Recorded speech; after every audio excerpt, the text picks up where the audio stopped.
Commentaire de saint Thomas d'Aquin sur l'évangile de Jean, chapitre 16, verset 7. Mais Jésus n'a pas voulu donner le Saint-Esprit aux disciples lorsqu'il était avec eux pour 4 raisons suites. Quatrièmement, pour sauvegarder l'unité de l'Église. Car, comme il a été dit plus haut, Jean n'a fait aucun signe.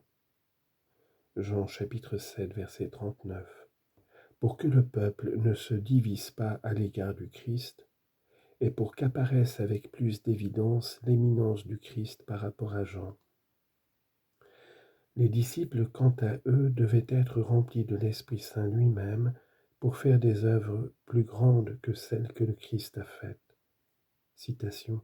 « Celui qui croit en moi fera lui-même aussi les œuvres que moi je fais, et il en fera de plus grandes. » Jean chapitre 4, verset 12. C'est pourquoi, si l'Esprit leur avait été donné avant la Passion, le peuple aurait pu mettre en doute qui était le Christ, et il y aurait eu ainsi division au sein du peuple.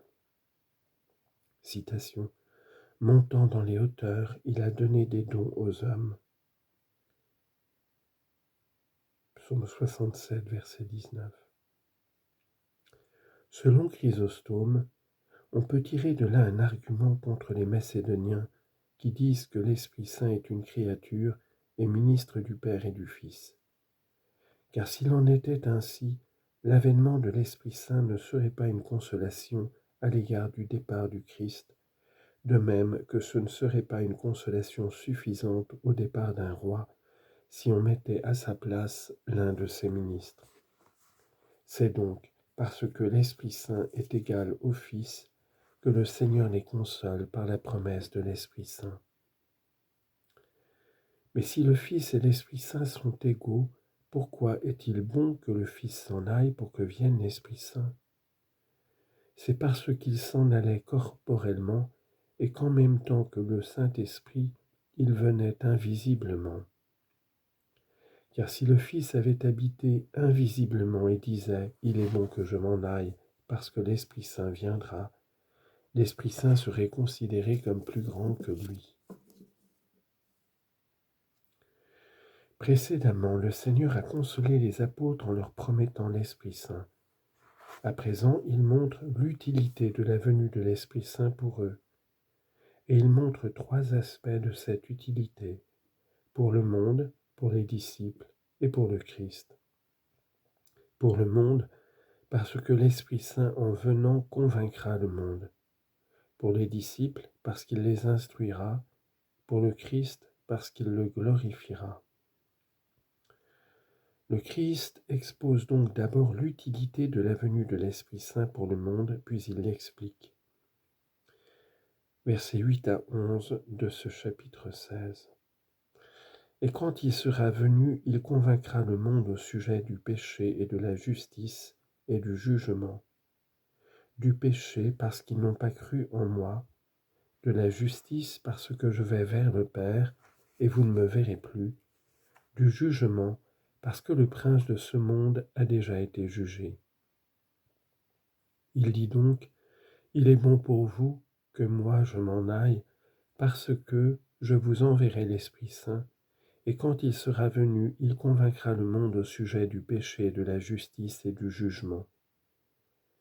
Il y a 2 manières de lire cela, celle d'Augustin et celle de Chrysostome. Selon Augustin, de cette manière, quand il, c'est-à-dire l'Esprit Saint, sera venu, il convaincra, c'est-à-dire reprendra le monde. Citation, « Reprends le sage et il t'aimera » Proverbe chapitre 9, verset 8. Mais le Christ n'a-t-il pas lui aussi convaincu le monde ? Certes, il l'a convaincu auparavant. Citation, « Vous êtes issus du diable, votre père » Jean 8, 44. Et selon Matthieu, lorsqu'il a dit beaucoup de choses contre les pharisiens et les scribes. Pourquoi donc, dit-il, il convaincra, comme si lui-même n'avait pas convaincu ? On pourrait peut-être dire que le Christ a convaincu seulement les Juifs, tandis que l'Esprit Saint, dans les disciples et par eux, a convaincu le monde entier. Mais à cela se pose le fait que le Christ parle dans les apôtres et par eux comme l'Esprit Saint. Citation. Vous cherchez à tester celui qui parle en moi, le Christ. 2 Corinthiens 13, verset 3. À cela, il faut répondre que si le Seigneur a dit « Il convaincra le monde », c'est parce que l'Esprit, en pénétrant invisiblement vos cœurs, répandra en eux la charité, par laquelle, toute crainte chassée, vous aurez autorité pour convaincre. En effet, tant que les disciples étaient attachés au Christ d'une manière terrestre, l'Esprit Saint n'était pas en eux, comme nous l'avons dit, de la manière dont il y fut par la suite. Et c'est pourquoi ils n'étaient pas aussi audacieux qu'ils le furent après sa venue. Citation. Par le souffle de sa bouche, toute force des cieux, c'est-à-dire des apôtres, a été affermie. Psaume 32, verset 6. Et encore, l'Esprit de Dieu revêtit Zacharie. 2 Chroniques, chapitre 24, verset 20. Également, il convaincra le monde parce qu'en emplissant les cœurs qui avaient été autrefois mondains, il les a fait se reprendre. Citation. J'examinerai mes voies en sa présence. Job 13, verset 15. Et cela, c'est l'Esprit Saint qui le fait. Citation. Renouvelle en mon sein un esprit droit. Psaume 50, verset 12. Mais de quoi convaincra-t-il? De 3 choses. Au sujet du péché qu'ils ont commis. Citation. Dénonce à mon peuple ses forfaits, à la maison de Jacob ses péchés. Isaïe 58, verset 1. Et cela, les apôtres l'ont fait. Citation. Par toute la terre a retenti leur voix.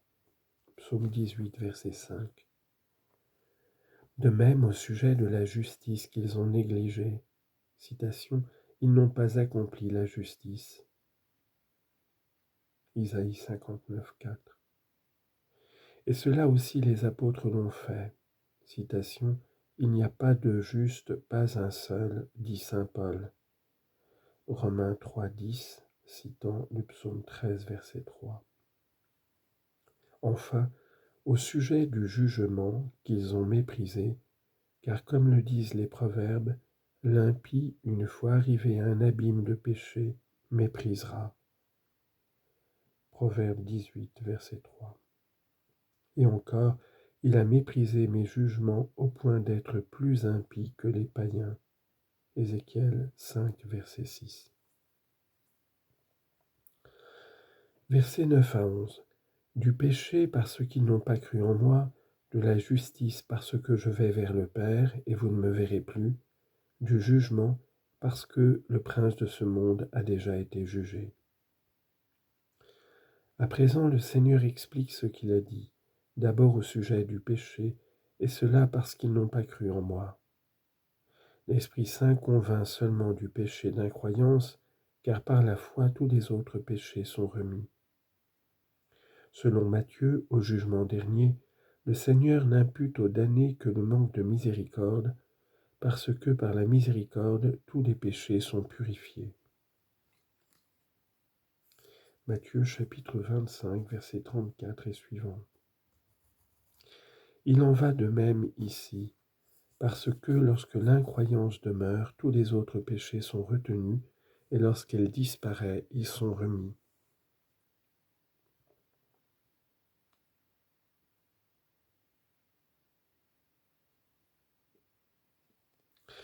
Il dit bien parce qu'ils n'ont pas cru en moi, et non pas ils n'ont pas cru à moi, ni ils ne m'ont pas cru.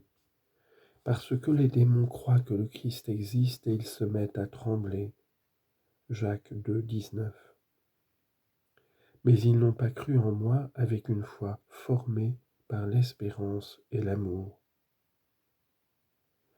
En second lieu, l'Esprit Saint convainc le monde au sujet de la justice, et cela parce que je vais vers le Père et vous ne me verrez plus.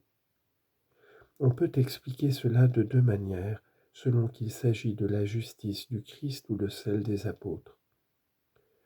En ce qui concerne la justice des apôtres, au sujet de la justice est à comprendre ainsi au sujet de notre justice, qu'ils n'ont pas imité, je veux dire, la justice provenant non pas de la loi, mais de la foi. Citation. Maintenant a été manifestée la justice de Dieu par la foi en Jésus-Christ. Romains 3, 22. La foi porte sur les réalités invisibles, selon l'Épître aux Hébreux 11, 1. Or il y avait quelque chose que les disciples voyaient, son humanité, et quelque chose qu'ils ne voyaient pas, sa divinité, mais cela il le leur promet en récompense. Citation. Celui qui m'aime, je me manifesterai moi-même à lui. Jean 14, 21. Au sujet du Christ, les disciples avaient donc la foi quant à sa divinité seulement. Mais quand l'humanité du Christ leur fut retirée, leur foi porta alors sur les deux. Voilà pourquoi, selon le commentaire d'Augustin, le Seigneur dit « Parce que je vais vers le Père et vous ne me verrez plus », autrement dit, vous croyez en moi selon ma divinité, mais parce que je vais vers le Père, vous croirez en moi aussi quant à mon humanité. Et cette justice de la foi, le monde assurément ne l'imite pas. Mais le Seigneur dit, et vous ne me verrez plus, non pas qu'il ne puisse plus jamais le voir, mais parce qu'il ne le verrait plus dans cette chair mortelle. Ils l'ont vu après sa résurrection, mais vivant d'une existence immortelle. Ils le verront aussi lors du jugement, mais venant dans sa majesté. En ce qui concerne la justice du Christ, voici comment l'ouvrage d'Augustin, les paroles du Seigneur, explique cette parole. Les Juifs n'ayant pas voulu reconnaître que le Christ était juste, citation, nous savons, nous, que cet homme est un pécheur. Jean 9, 24. Il les convaincra de cette justice en disant, parce que je vais vers le Père. En effet, le fait même que j'aille vers le Père relève de ma justice. Car si la venue du Christ relevait de la miséricorde, son ascension lui était due selon la justice. Citation, il s'est abaissé, c'est pourquoi Dieu l'a exalté. Philippiens 2, versets 8 à 9.